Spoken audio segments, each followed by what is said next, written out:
Bismillahirrahmanirrahim. Assalamualaikum warahmatullahi wabarakatuh. Saya saat ini berada di Masjid Agung Jatisobo. Kami dari tim penyuluh agama Kecamatan Polokarto akan menggali informasi bagaimana sejarah atau profil berdirinya Masjid Agung Jatisobo. Nah, untuk itu mari kita ikuti perjalanan saya untuk menelusuri jejak sejarah Masjid Agung Jatisobo. Yuk, ikuti saya.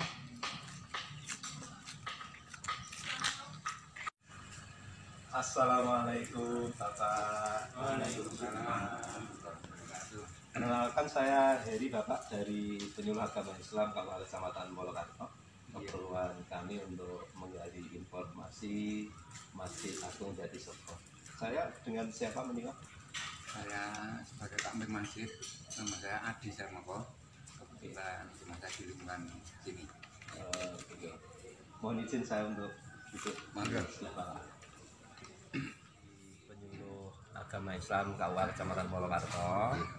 Kedatangan kami ini untuk menggali informasi, Pak, bagaimana sejarah dan profil berdirinya Masjid Agung Jatisobo itu. Baik Pak, untuk profil Masjid Agung sendiri ini berdirinya tanggal berapa, kira-kira tahun berapa ya? Ya, Mas Heri, terima kasih kedatangan panjenengan di Masjid Agung Jatisobo ini.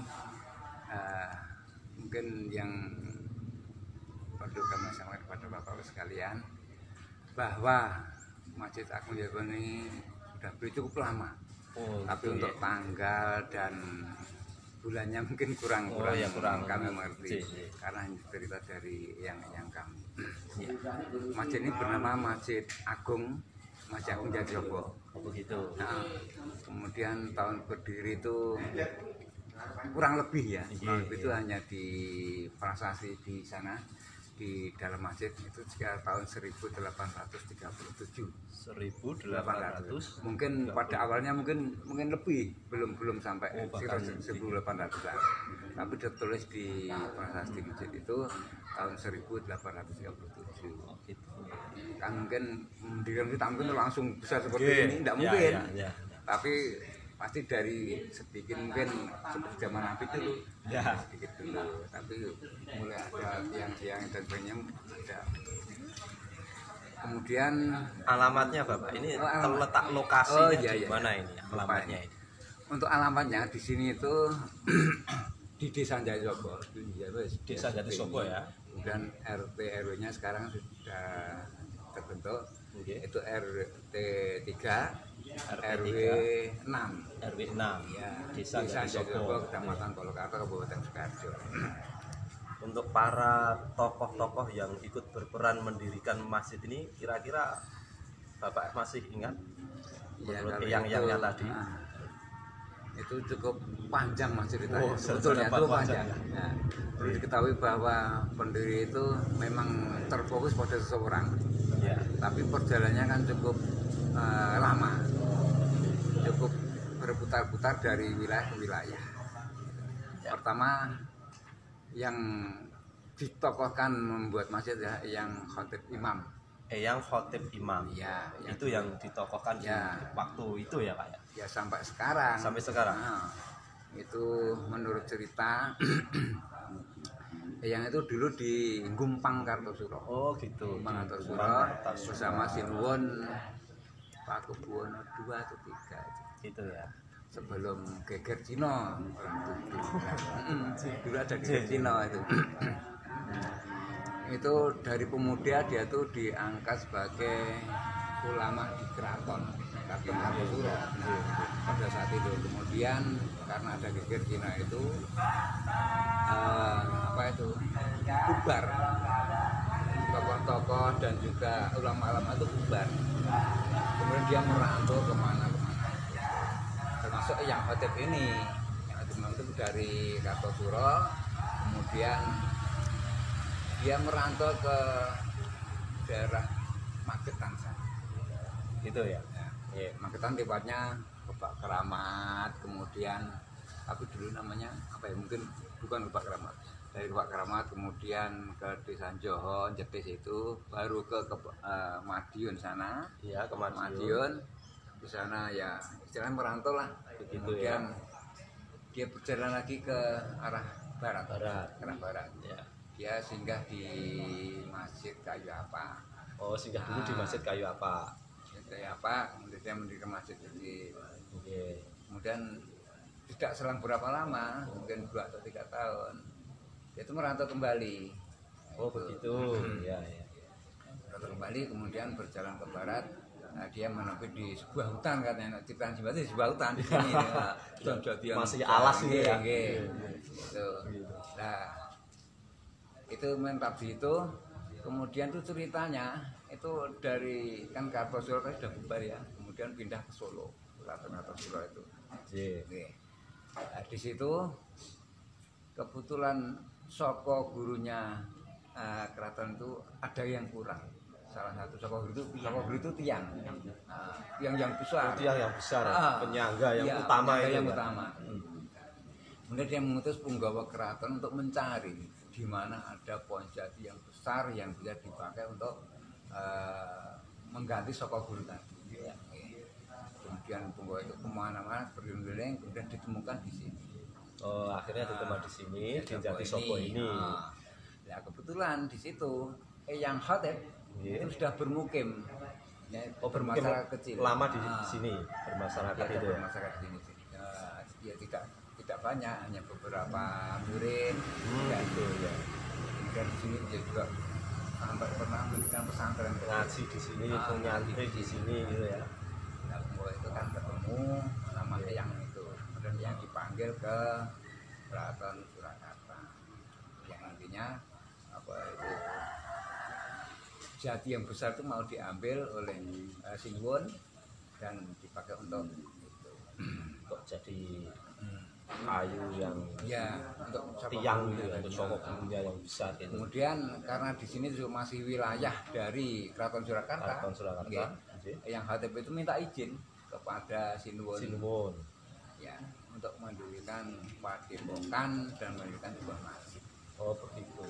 Jadi sejarahnya dulu memang berdirinya seperti itu, berdirinya padepokan dulu, kemudian sama mendirikan tidak lepas dari pemerintahan. Nah, tapi juga tidak lepas dari pemerintah. Mulai itu di sini itu katanya dulu Simba itu daerah yang dinamakan Perdikan. Perdikan itu daerah yang bebas dari pajak. Oh begitu. Ya, kalau di mana-mana itu kan dari pajak. Ditarik pajak. Di sini sebagai ulama sesepuhnya di Keraton Surakarta, jadi dijadikan Perdikan. Di sekitar tahun itu saya katakan di depan tadi tahun 1837 kurang lebih. Ya. Mungkin awalnya itu kurang lebih. Ya. Baik Bapak, ini kan masjid ini kan menjadi masjid agung satu-satunya di desa Jati Soko. Ya. Sudah berdiri lama, kurang lebih ya seperti Bapak yang sampaikan tadi. Nah, sekarang dampak ke masyarakat bagaimana Pak atas berdirinya masjid agung ini? Untuk syiar Islamnya itu bagaimana di sini? Ya alhamdulillah untuk berdirinya masjid agung ini dari dulu sampai sekarang cukup bagus. Alhamdulillah. Karena di sini tuh yang itu tidak hanya mendidik dalam hal agama, tapi juga perekonomian. Dulu di depan sini pasar yang besar. Oh dulu sebelum pasar berjalan ini ada pasarnya dulu pasar. Memang di masjid di depan ada pasarnya. Pasar. Sama itu juga para santri juga dipelajari bertani juga. Oh bertani juga. Jadi ceritanya Simba itu menjadi apa itu pusatnya kebudayaan dan agama. Bahkan dari daerah lain itu belajar ke sini ya, untuk belajar di sini baik belajar agama ataupun belajar pertanian tadi dan pertanian. Yang penting belajar agama itu. Sampai sekarang jadi dampaknya bagus sekali ya. Alhamdulillah. Jamaah banyak ya Pak ya. Alhamdulillah. Untuk kegiatan sendiri Masjid Agung Jati Soko ini kira-kira apa saja Pak yang sudah diterapkan di sini? Alhamdulillah program-programnya. Kegiatan rutin itu sudah berjalan. sudah lama berjalan, yaitu kalau malam Jumat ba'da maghrib itu setiap ada, malam Jumat itu ada pengajian rutin. Ya. Kemudian Ahad pagi itu rutin juga, tiap Ahad pagi diadakan pengajian rutin juga. Tapi karena pandemi corona ini, gitu. insya Allah berhenti ditunda. Maaf Bapak, saya sebenarnya pakai masker tadi, tapi saya lepas karena untuk supaya lebih nyaman ngobrol dengan Bapak. Iya. Tidak apa-apa ya Pak ya. Bapak. Ya. Yang penting kita jaga-jaga. Ya, alhamdulillah. Betul. Baik Bapak, itu ada dampak positif yang luar biasa atas berdirinya Masjid Agung Jatisobo, dan luar biasa memang bangunan ini sudah tua nih Pak ya. Jadi perlu renovasi. Nah, terkait renovasi ini sudah berapa kali direnovasi masjid ini? Kira-kira Pak, seingat Bapak. Ya, kalau renovasi itu sudah berkali-kali Mas. Sudah berkali-kali ya. Baik yang merubah posisi ataupun yang tidak. Kalau yang sampai sekarang, dulu itu masjid ini hanya bagian tengah ini saja. Bagian ya yang dalam ini. Oh, dalam ini sama serambi. Sama pokoknya kan masih asli semua. Kalau beduknya udah lama juga ini? Itu udah lama juga, dari simbah dulu juga. Oh, dari simbah dulu. Beduk gitu. Dan juga mimbar. Kalau mimbar itu kemarin kan wujudnya jelek, kemudian direnovasi jadi dipelito dan sekarang sudah bagus. Oh gitu. Dan juga termasuk prasasti yang dari dalam itu lama semua. Lama semua ya, prasasti. Masuk. Kayu-kayunya kan bolong-bolong juga. Peninggalan dulu itu katanya ada sisa-sisa apa itu dari keraton sana. Ya, kayunya. Ini masih kuat, masih kokoh. Ya. Bisa dilihat ini masih kokoh sekali, luar biasa, luas. Jamaahnya juga banyak, luar biasa. Baik Bapak.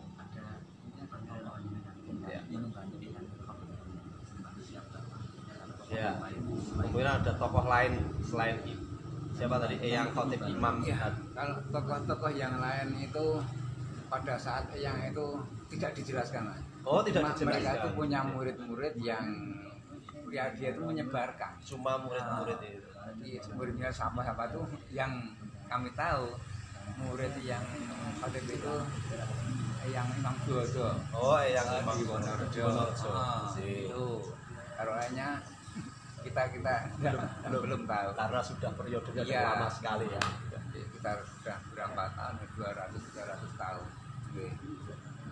Baik Bapak, terima kasih sekali. Sedikit sejarah sudah kami ketahui dari Bapak.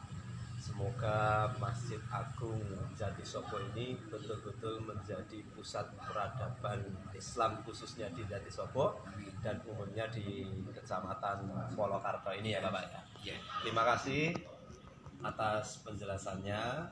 Semoga Bapak ikhlas mengabdi sebagai takmir masjid di Masjid Agung Jatisobo ini. Pahala menanti di surga. Tapi kami masih berharap Bapak-bapak tim ini, kita di sini mohon bimbingan, arahan dan sebagainya terkait dengan agama, dengan kegiatan, mohon dukungan dari Bapak sekalian. Insya Allah kami siap, semua kawan-kawan dari penyuluh agama Islam siap, maka menjadi insya Allah membantu untuk menjadi sang pencerah juru dakwah di Kecamatan Polokarto. Amin. Ya, begitu. Terima kasih Bapak. Oke. Matur nuwun. Salam buat jamaahnya untuk tetap istiqomah beribadah. Baik, terima kasih Bapak Ibu dimanapun Anda berada yang telah menyaksikan sedikit sejarah penjelasan tentang berdirinya Masjid Agung Jatisobo ini. Dari saya sekian, bila ada salah kata saya mohon maaf. Sampai ketemu di lain waktu. Billahi taufik wal hidayah. Akhir kalam. Assalamualaikum warahmatullahi wabarakatuh.